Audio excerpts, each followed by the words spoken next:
தம்பி, உங்க அண்ணாங்க அங்க தம்பி இருக்கீங்களா? அண்ணா என்ன தம்பி நடந்த உங்களோட காலில் என்னாச்சு உங்களுக்கு?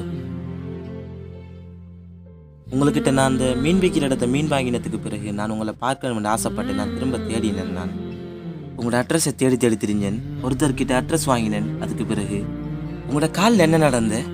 அண்ணா தம்பி பசி என்று கொஞ்ச நாள் இருந்தான் அண்ணா. கடைக்கு போனேன் அண்ணா. அண்ணா கையில் காசு இல்லை அண்ணா. அதனால ஒரு சாப்பாடை திருடிட்டேன் அண்ணா. அதனால கடைக்காரன் எனக்கு வெட்டிட்டான் அண்ணா காலில். உங்களோட ஊர்க்காரர்கள் யாருமே கேட்கலையா அப்படி நடந்தது? அதெல்லாம் யாருமே கேட்கல அண்ணா. உங்களோட அப்பா அம்மா எங்க? உங்களுக்கு தெரியாத அண்ணா, ஒரு தாய் 2 குழந்தையோட ஆத்துக்குள்ள வாய்ந்தது. அதுக்கும் உங்களுக்கும் என்ன சம்பந்தம்? அது எங்கள் அம்மாவும் 2 தங்கச்சியும் தான் அண்ணா. இப்போ நானும் என் தம்பியை மட்டும்தான் அண்ணா வீட்டில் இருக்கிறோம். நான் உங்களுக்கு ஹெல்ப் பண்ணுறேன் தம்பி. உங்க 2 பேரையும் நான் பாதுகாக்கிறேன், சரியா? இலங்கையில் எல்லோருக்கும் இப்படி தான் அண்ணா நடக்குது. அதுக்காக நீங்கள் எல்லோருக்கும் ஹெல்ப் பண்ண முடியுமா? சொல்லுங்க கவர்மெண்ட் சொல்லுங்க நீங்க